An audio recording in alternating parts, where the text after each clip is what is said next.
Bitcoin exchange Mt.Gox is gone. Sentences like that really remind you that we're living in the future. Anyone watching this in 1996 would be totally lost right now.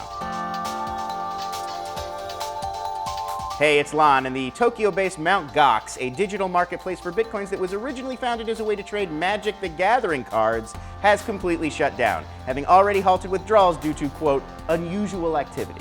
Still confused about Bitcoin? What do I look like, a doctor? Okay, here's the short version. Bitcoin is called a cryptocurrency, relying on cryptography to generate and then control the flow of digital money. Bitcoins are created through a process called mining, which really just means adding a new record to the public ledger of Bitcoin transactions. They purposefully make this process complex and time-consuming to control the number of Bitcoins miners can create. The value of Bitcoin surged in late 2013, first topping $1,000 in November and driving massive interest and attention to the peer-to-peer currency.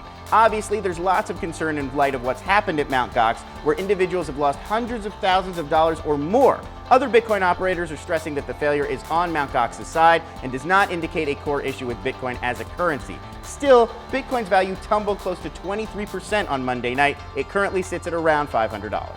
The inability to withdraw funds has already sparked some limited protests. This is Colin Burgess and some fellow Bitcoin investors who have been outside the former Mt.Gox office for days and are live streaming their efforts to get their Bitcoins back on Ustream. Burgess alone lost $300,000 when Mt.Gox failed. As of this morning, Mt.Gox.com is completely offline with only the following message posted. In the event of recent news reports and the potential repercussions on Mt.Gox's operations, a decision was taken to close all transactions for the time being in order to protect the site and our users.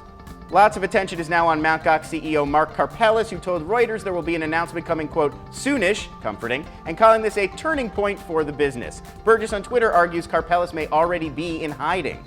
Would you still consider purchasing Bitcoins? Is this a setback or a more significant indicator of flaws in the system? We want to hear from you in the comments below. And don't forget to subscribe to What's Trending for more of the biggest news, videos, and events from around the web, plus our exclusive live coverage of South by Southwest starting March 7th from the Samsung Blogger Lounge in Austin, Texas. And click over here to the right to see our compilation of the very best Oscar Best Picture nominee parodies. It is not at all related to Bitcoins, but we haven't made a Bitcoin video before. Could you tell?